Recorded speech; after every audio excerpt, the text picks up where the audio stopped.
Èèyàn ilé, èwo lẹ ṣe? Ẹ káàbọ̀ sí Mashola Gist TV. Ẹ kú ọjọ́ ìní, èní ni 25th of January 2025. Gbogbo ẹ̀yin tẹ̀ ń ṣe ọjọ́ ìbílẹ̀ ni mo kí yín kú ọdún, ẹ kú ọdún, ẹ kú ìyèdún ẹ̀mí, á ṣe púpọ̀ ọdún láyé.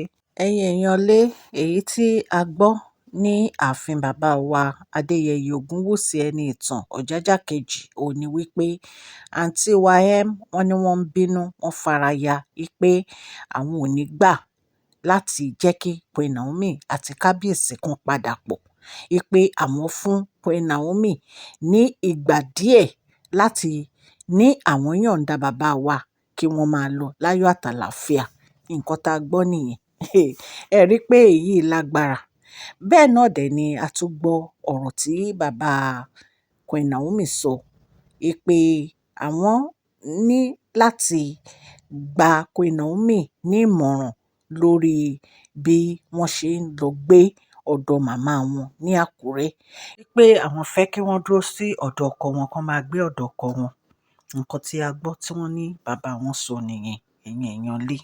Torí a gbọ́ pé látìgbà tí wọ́n ti kúrò ní Agodi, àwọn àti dádì wọn ń sọ̀rọ̀, dádì wọn dẹ̀ ń gbà wọ́n ní ọ̀pọ̀lọpọ̀ ìmọ̀ràn. Advice àwọn òun ni kí Queen Naomi jókòó sí ilé ọkọ wọn. Tó bá jẹ́ Royal Mansion náà ni kán dúró síbẹ̀. Kán má máa lọ s'Ákúrẹ́, kán má máa lọ gbé Àkúrẹ́. Wípé kò pọ́n wọn lé, kò dẹ̀ fún wọn níyì. Ṣùgbọ́n wọ́n ní mummy Queen wa, wọ́n nínú wọn ò dùn sí gbogbo nǹkan tó ṣẹlẹ̀. Especially nígbà tí Queen Naomi lọ sí inú ààfin tí wọ́n tilẹ̀kùn ibi tó yẹ kán dé sí, tí wọ́n jókòó. Wọ́n nínú wọn ò dùn sí. Wọ́n ní ọ̀rọ̀ yìí ó dẹ̀ di wàhálà láàárín àwọn àti bàbá wọn. Nítorí nǹkan tí wọ́n ní dádì wọn sọ wípé kí wọ́n jókòó sí ilé ọkọ wọn, kí wọ́n má lọ sí ọ̀dọ̀ màmá wọn láti lọ máa gbé. Wípé because kò pọ́n wọn lé, kò dẹ̀ buyì kún wọn. Nǹkan tá a gbọ́ nìyẹn o, allegedly. Ṣùgbọ́n àǹtí wa yìí, ọ̀rọ̀ ẹ, ó dàbí ẹni pé ó ń fẹ́ àmójútó. Báwo ni o ṣe máa lanu tó máa sọ fún Queen Naomi pé òun fún Queen Naomi ní time? Bí mi tí ẹ mọ̀ bóyá ọjọ́ méje àbí 2 weeks àbí nǹkan. Wọ́n ṣà ló lóun fún Queen Naomi ní ọjọ́ méje o kó fi kábíyèsí sílẹ̀. Pé tí ò bá ṣe bẹ́ẹ̀, pé kò ní like nǹkan tí òun máa ṣe fún un.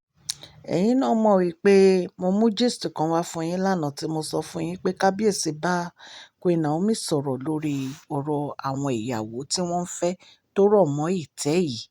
Lẹ́yìn yẹn ni a gbọ́ wípé Queen Naomi wọ́n dáríji bàbá Erin ńlá. Ṣùgbọ́n èyí tá wa gbọ́ wípé àǹtí wa ó ń halẹ̀, ó ń lérí wípé nítorí kábíyèsí àti Queen Naomi ti settle, òun ò ní gbà. Jọ́ nítorí Ọlọ́run kí ló fẹ́ ṣe? Kí ló fẹ́ ṣe ná? Ṣé ìwọ ni ọba ni tó fi máa lérí mọ́ Queen Naomi? Àbí ìwọ ni àwọn ìjòyè àti elder tó wà nínú palace yẹn tó fi máa lérí mọ́ Queen Naomi? Anyway, èmi mọ̀ pé ọ̀rọ̀ owú ló ń ṣe ẹ́. Tí ò bá ń ṣe owú tó ń ṣe ẹ́ ni, ò ní máa sọ ọ̀rọ̀ tó ń sọ. Torí wọ́n ní òun ò ní kúrò ní inú palace yẹn. Kò sí ẹni tó máa lé òun kúrò nínú palace yẹn. Òun máa remain first wife kábíyèsí ni. Òun dẹ̀ máa fa ìjà yìí débi tó lè jà dé. Kò sí ẹni tó ń bẹ ìjà, máa jà lọ. Ṣé Queen Naomi ráyè ti ẹ ni? Queen Naomi ò bẹ ìjà. Máa jìjẹ lọ, máa dájà jẹ.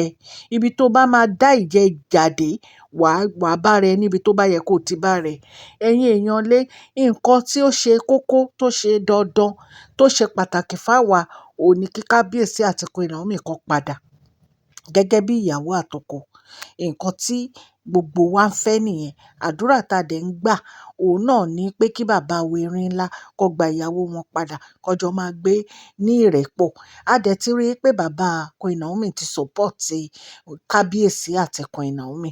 Ṣùgbọ́n gbogbo nǹkan tí màmá wọn sọ kì í ṣe ẹjọ́ màmá wọn o. Ẹ̀rù ń bà wọ́n ni. Ẹ̀yin náà mọ̀ wípé ọ̀rọ̀ palace kábíyèsí ó gba àdúrà.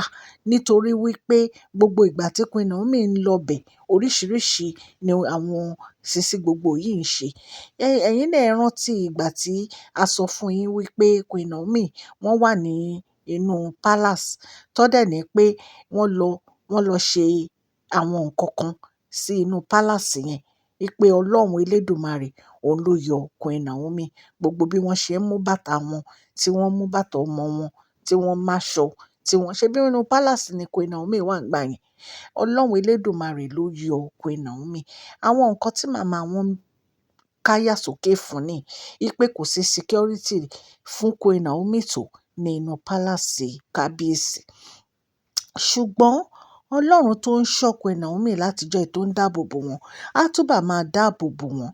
Ṣùgbọ́n gbogbo nǹkan tí bàbá wọn ń sọ ó ní meaning, ó ṣe kókó, ó ṣe pàtàkì.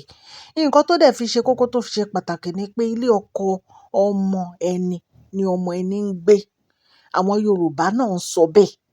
Nítorí pé bí Queen Naomi ṣe ń gbé Àkúrẹ́ yẹn, wọ́n ní bàbá wọn ni kò sí iyì tó fún Queen Naomi.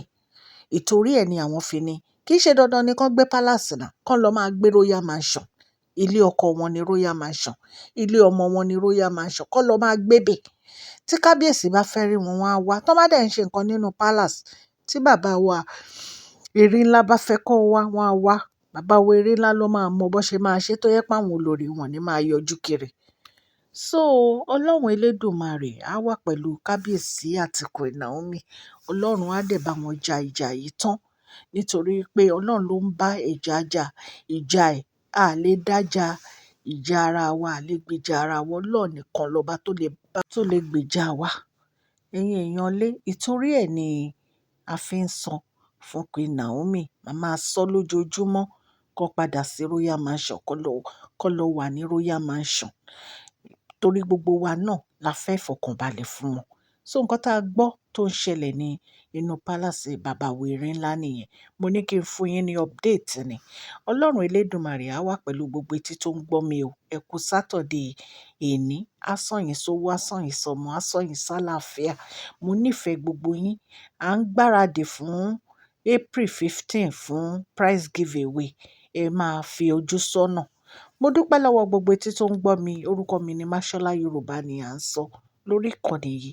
À ń sọ nítorí pé a fẹ́ gbàgbé àṣà àti èdè wa dẹ̀ tó ń sọ fún ọ̀pọ̀lọpọ̀ àwọn tí wọn ò gbọ́ Gẹ̀ẹ́sì. À ń sọ̀rọ̀ nípa celebrity gist, royal gist àti politics àti gbogbo nǹkan tó ń ṣẹlẹ̀ ní agbègbè orílẹ̀-èdè bàbá wa ní ilẹ̀ Nàìjíríà. Tẹ́ ẹ bá ti subscribe, ẹ tẹ notification bell yín kẹ́ ẹ subscribe so that a bá ti post any gist ẹ máa rí. Mo dúpẹ́ lọ́wọ́ gbogbo ẹ̀yin ó subscribers fún àdúrótì yín lórí channel yìí. Gbogbo bẹ́ẹ̀ ṣe ń subscribe, tẹ́ ń share, tẹ́ ń comment lórí gbogbo àwọn gist wa gbogbo ẹ̀ lárí. Àfi ojú pa ẹnikẹ́ni rẹ́, àdúpẹ́ àtún ọpẹ́ dá. Ọlọ́run Elédùmarè ọba láàánú á bá mi gbọ́wọ́ yín sókè o. Ẹ ní tọrọ jẹ, ẹ ní tọrọ mu o. Ẹni ẹlẹ́ni ò ní gbà ṣe yín ṣe o. Ẹ má gbàgbé kẹ́ ẹ fún fídíò yìí ní thumbs up o.